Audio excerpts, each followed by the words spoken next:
Olá, estamos em mais um JBR News, o primeiro deste mês de outubro, dia 1º do 10, aqui direto de Brasília. Eu, Alexandre Jardim, junto com os meus colegas e jornalistas Rodolfo Lago e Estevão Damasio, levamos até você o principal fato do dia, analisado, com bastidores, enfim, o que está acontecendo na capital do país. E hoje o assunto volta a ser o judiciário, ou melhor, o indicado para ocupar a vaga do decano Celso de Mello, que está de saída. Celso de Mello deve largar a corte até um pouco antes, já segundo o que se sabe. E o indicado é o juiz do Piauí, da primeira região, Cássio Nunes. E é isso que o podcast de hoje, do Grupo Imagem e Credibilidade, em parceria com o Jornal de Brasília, traz para você. Começando com Rodolfo Lago. Está contigo essa análise, Rodolfo.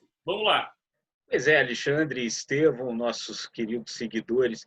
Enfim, nesse momento, o nome indicado é o Cássio Nunes, o que não significa que ele continuará, talvez, sendo o nome indicado ou não. A coisa é meio complicada, como parece que tudo é meio complicado quando envolve as indicações do presidente Jair Bolsonaro e as coisas desse governo.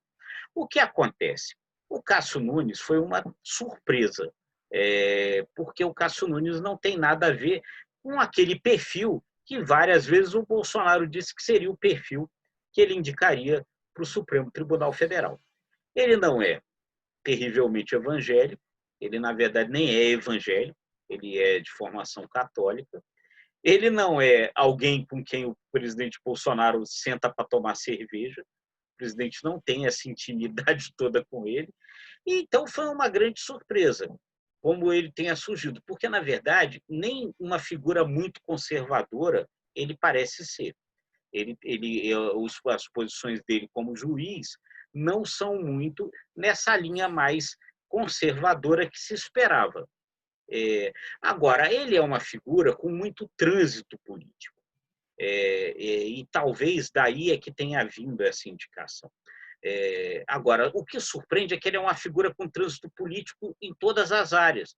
Então, ele tem trânsito político também bom com alguns partidos de esquerda. Ele tem ligação com o governador do Piauí, o Wellington Dias, ele tem ligação com o PSB local, mas ele tem ligação também com o Centrão, especialmente com o senador Ciro Nogueira. E, a partir daí, é que parece que foi construída essa indicação dele. O que parece que tem por trás desse raciocínio, Alexandre e Estevão?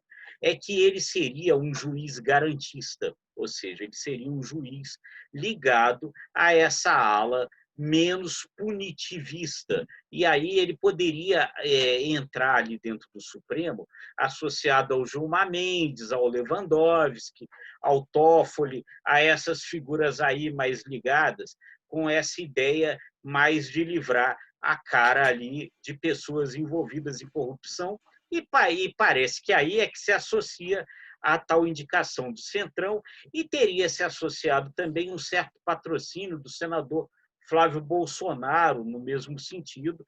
Flávio Bolsonaro também tem aí os seus problemas aí, como a gente sabe, com a justiça. Agora, o que ocorre é que depois de feita ontem a indicação, né, e parecer que o presidente, que seria ele já oficialmente o nome indicado pelo presidente, a ala conservadora, a ala mais de direita, está bombardeando a indicação. Começou a haver um bombardeio muito forte do nome dele nas redes sociais do presidente Bolsonaro.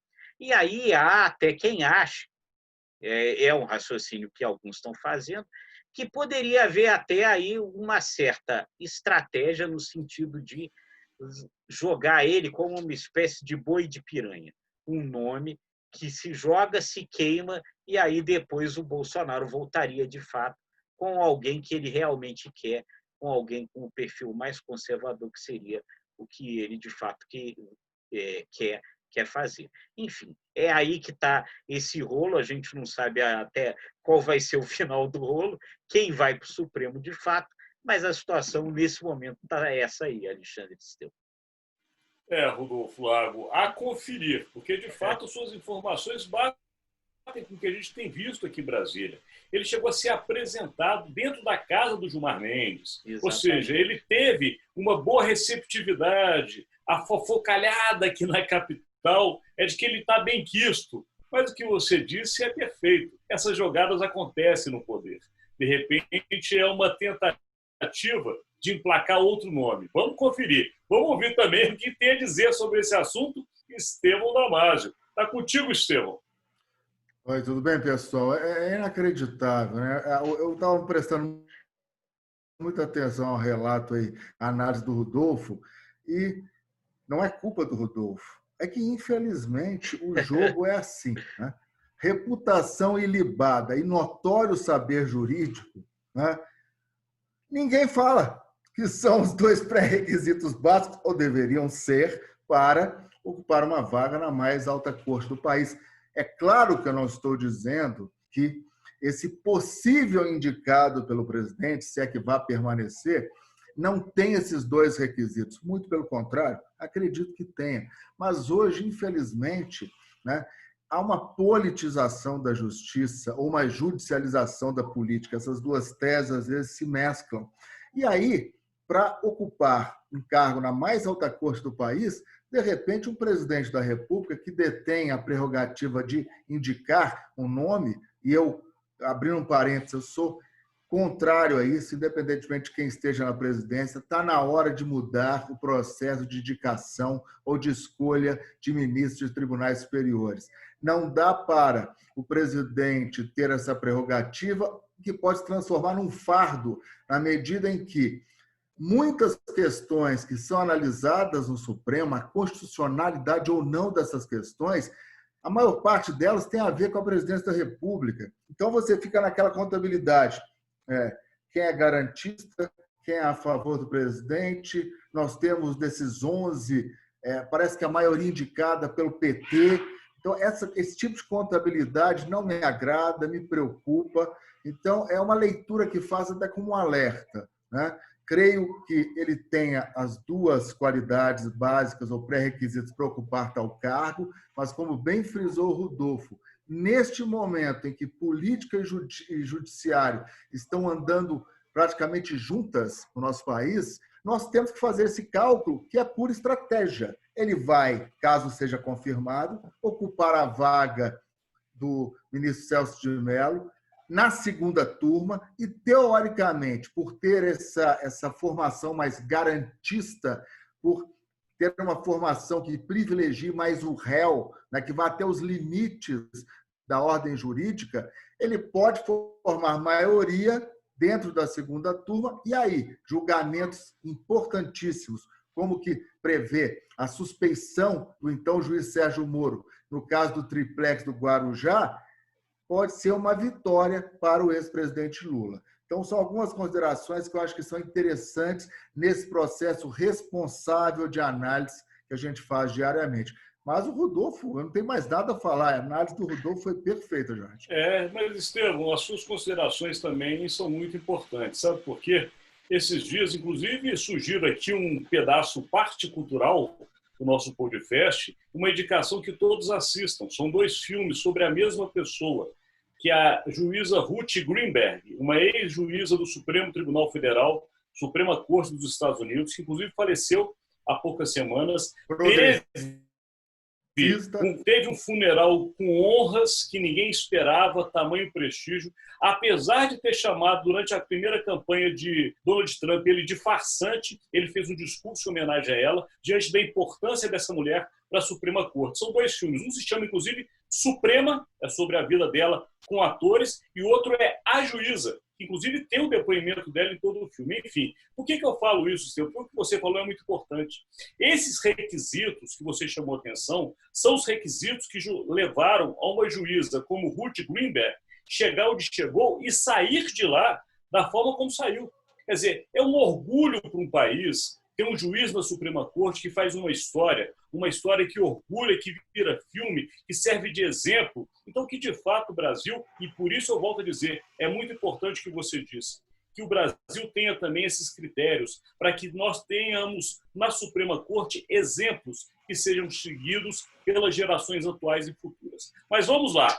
Voltamos agora para o nosso podcast, saindo da área de cultura, e vamos para Rodolfo Lago. Aposta de hoje, Rodolfo. Olha, Alexandre, eu acho que a gente deve voltar a prestar atenção na questão ambiental, né?